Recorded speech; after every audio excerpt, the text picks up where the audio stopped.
The Lakers have been acres this season with these rotation guys all missing significant time over the course of the season. Rajon Rondo, 34 games, the most obviously. LeBron James, 15 and counting, the most significant to this point. LeBron is practicing but did miss his 16th straight against the Suns. Likewise, Kyle Kuzma, Tyson Chandler, both sitting out. More shots for Brandon Ingram against the Suns, and here he is going to work. Smooth fadeaway right there. Can be a very smooth player. How about Devin Booker? Just gets hung up in the air and decides to flip it up, and somehow it drops. He had 21. Lance Stevenson gets Kelly Oubre with a hesitation, finds JaVale McGee, and Lance was just warming up. Lance will make them dance. Well, Lance will do much more than that as the highlight progresses. Ingram, a hesitation of his own, and finishes with the left. Josh Hart. Ooh, I didn't know he had bounce like that. It's a 14-point lead. Rondo. Oh, that's, wow. Haven't seen that from Rondo. Ooh. This is Michael Jordan-esque. 8 points and 11 assists. It was a 17-point lead at that point, 12 at the half. Third quarter, Rondo fakes behind the back, finds Ingram, who had 22 on the night. Ivica Zubac, he had a night. Career high 16 rebounds to go with his 24 points. All right, now's the Lance portion of the highlight. Here we go. Lance with the jelly roll. And then Lance in one corner. We're soloing. And then it's like an Eddie Van Halen concert. Look away. Broke out at Staples. The look away, the solo, 17 points. Lance. 116-102. Phoenix has lost 8 in a row, 15 of their last 17. The Lakers improved to 6-10 since LeBron went down with that groin injury. Ingram with 22, as we mentioned a moment ago. He's averaged a little over 18 a game during this stretch. What have we learned about Brandon Ingram since he and some of the other young Lakers have had kind of an offensive freedom they might not otherwise have when LeBron's on the floor? Well, I think for Brandon Ingram, we've learned what we knew, that he's better with the basketball in his hands than without. And so as LeBron starts to work his way back into the lineup, we'll see Ingram continue to develop. How can he play with and without the ball boost? Yeah, I mean, I really like what Ingram's able to do. Obviously, a great scorer, go inside and go outside. But what I like is when he's playing the point forward and making plays for his teammates. You see right there with a great pull-up jump shot. He has a lot of skills, great length. Obviously, defensively can switch and guard multiple positions. But this corner three, if he can get that percentage to go up a little bit more, it makes the Lakers so much more dangerous when LeBron does come back. Right. All these guys, Kuzma, Ingram, even Lonzo Ball, if they can get that three-point shot working, they can be more effective come playoff time. And it sounds more and more like LeBron is getting close to coming back. Maybe we'll see him Tuesday night, maybe later this week. We don't really know. But how easy a transition will this be for his teammates once he's back out there? I don't think it'll be easy necessarily, but I do like where the Lakers are in terms of LeBron coming back soon. Not sure about Lonzo Ball's current status in terms of how soon he might be back. Right. But most of these guys are going to be back soon, right around All-Star break, maybe right after. And I like where the Lakers are in terms of getting healthy and having the opportunity to play their best basketball at the right time. Nobody in the Western Conference is going to run away from them, even if they stumble a little bit leading into the break. This is not a team you'll want to play, if they end up around 6 seed, even if they slide up to 5. I don't think you're going to want to play a healthy Lakers team in the playoffs with LeBron on the floor. I just don't. And a lot of these guys that have found their rhythm and their presence with him out of the lineup, Zubac, Beasley's had some good nights, Lance Stevenson. Lakers are going to be in a good spot. Yeah, you don't want to see him. They got to get there first. True. You got to make that happen. Well, unlike the Lakers, the Wizards' record. Kyle Kuzma, JaVale McGee, both out tonight for the Lakers as they face the Phoenix Suns. Of course, LeBron James has missed the last 15 games, and Rajon Rondo has missed 34 games this season. Here's Luke Walton ahead of tonight's matchup. Kuzma and LeBron, they'll play when they can. They're not they're not out with things. I mean, Kuz tried to play through this last game, and we saw he just couldn't get the job done. So instead of having him limp around out there, let's get him healthy enough to where he can help our team win. And we have other guys that are going to get more opportunities now, and they need to step up. And we believe that they will.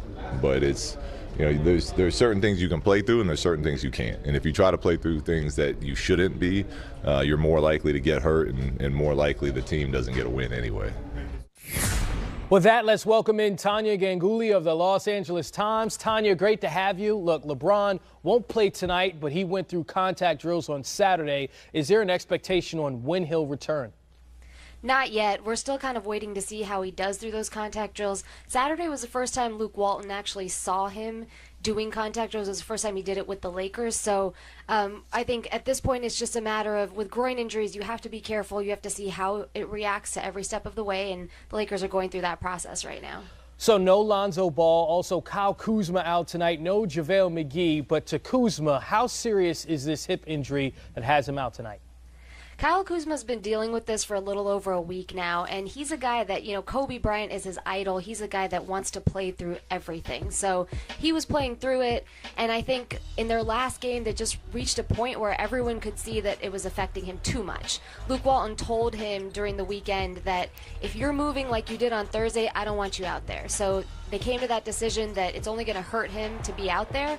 I think it's serious in terms of that because the Lakers have been missing so many guys, and this injury situation just keeps snowballing for them. But Kuzma should be better as he gets a few days off. Yeah, the Lakers 5-10 without LeBron. Is there a sense of disappointment in the way that this young core has performed in LeBron's absence? I think that there's understanding because it's not just been LeBron. They've been missing Rajon Rondo, then they lost Lonzo Ball right when Rondo was coming back. So the injury situation has just been really tough for everyone to go through. I think Luke Walton, I asked him today, how do you address this so that your young players don't give in to the frustration you can feel? And he said that you address it, you talk about it, you make sure they're aware that this is something that can happen, and hopefully they can get themselves past that. But it's just been so tough. I mean, not just LeBron, which is a huge injury to have, but they've had so many other pieces missing, and today with Kyle Kuzma missing, that's going to be a significant dent to their firepower. Certainly, it'll be interesting to see how the Lakers play tonight, and everyone's awaiting LeBron James' return. Tanya Ganguli from the LA Times, appreciate your time. Thank you. No problem. Montrezl Harrell cleaning up the mess. 25 points off the bench for Harrell. He also added 7 rebounds, missed just 2 shots. Here's Patrick Beverley with Christina Pink following the victory. Pat. So many positives for the Clippers in that one, but let's focus on the assists. 35 team assists. Lou Will, known as a guy that'll get you a bucket, but he had 10 of those. Really, they were effective as a total unit, being able to make sure everyone gets a touch. They put a tremendous amount of pressure on you with their ability to execute offensively. They get the rim runs. They can space it with the three-point shooting. They're collectively a good passing basketball team with terrific spacing. And so when you've got that combination and the confidence with which they're playing right now, they're having success. They had a little bit of a struggle there. Obviously, Gallinari's out right now, but they seem to have righted the ship here, having won 3 in a row. And you say a struggle when we look at the Kings and the Clippers a month and a half ago. It's like, wow, look at these two teams surprising everyone towards the top of the Western Conference standings, and you see where they are now. Not that they're bad, because both teams are still exceeding expectations, but the trading deadline is coming up. If you're the Kings, if you're the Clippers, do you buy or do you sell? What do you say, Rip? Well, for the Kings, I think you stay put. I mean, you got a great young nucleus here. Like we talked about, I feel like they got in a couple of years, we'll be talking about Buddy Hield and De'Aaron Fox as one of the best backcourts in the game.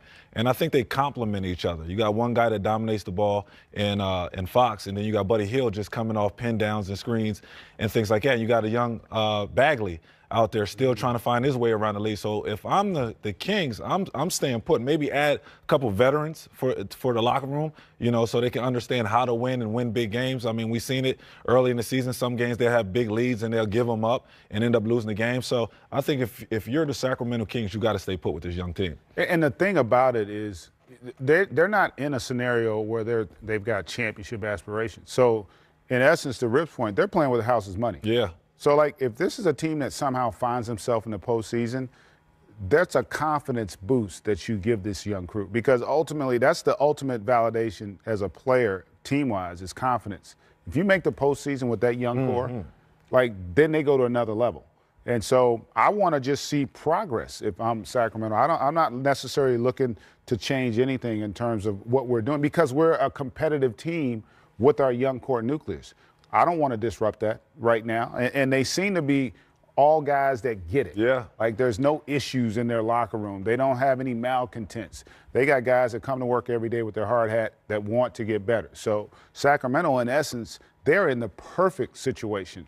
They're ahead of expectations right now. They got a great young core nucleus that they just want to continue to develop, because at some point, Golden State's not going to be Golden State. Now, that may not happen for a couple years, but eventually there's going to have to be a new kid on the block. We see it in the Eastern Conference right now, and you see how many of those teams are taking another step. I think Sacramento is kind of indicative of that, and they are heading in the right direction. Taking a step back, you mentioned the Clippers and the depth that they have, because Danilo Gallinari not playing right now, Montrezl Harrell able to give you 25 off the bench. When you look at the fact that the Clippers can rely on bench guys like Montrez and like Lou Will, does that make them, you look at them as a team that could make the playoffs out west? Absolutely. You know, I thought they'd have a chance, but they've exceeded my expectations as well. I mean, in part because of how good Harrell has played for them. Obviously, Lou Williams is a six-man-of-the-year candidate every year. But then you look at how good Tobias and Gallinari have played. The fact now Beverly and Bradley are healthy. Maybe if they can, because remember, they really haven't been very good, that backcourt. So now if you start getting consistency out of those two, this becomes a much scarier team. I think everybody, when you look at that Western Conference, there's Golden State and there's everybody else. And so if you're the Clippers, you're like, we can beat anybody 4 times in a 7-game series. And they've been doing it by committee. I mean, we're so used to the Los Angeles Clippers, you know, doing it just going through 2 guys, Blake Griffin and Chris Paul. So Doc Rivers had to change his offensive schemes. And now you got a lot of guys that played on multiple teams and now actually found a home. And they love playing with each other. And when it showed last year, because they came out and played hard every game. They didn't have the talent, but they played hard each and every night. And now they're starting to figure it out. Tobias Harris is coming into his own. Lou Williams has been doing what he's been doing his whole career. But now he's not just a scorer, he's a playmaker. He went out and had 10 assists today. And then you got Harold just came in and just puts his energy, his athletic ability, imprint on the game, and he's been great for them also. So the Clippers and the Kings, 2 teams out west still fighting for playoff position. Out east, the Cleveland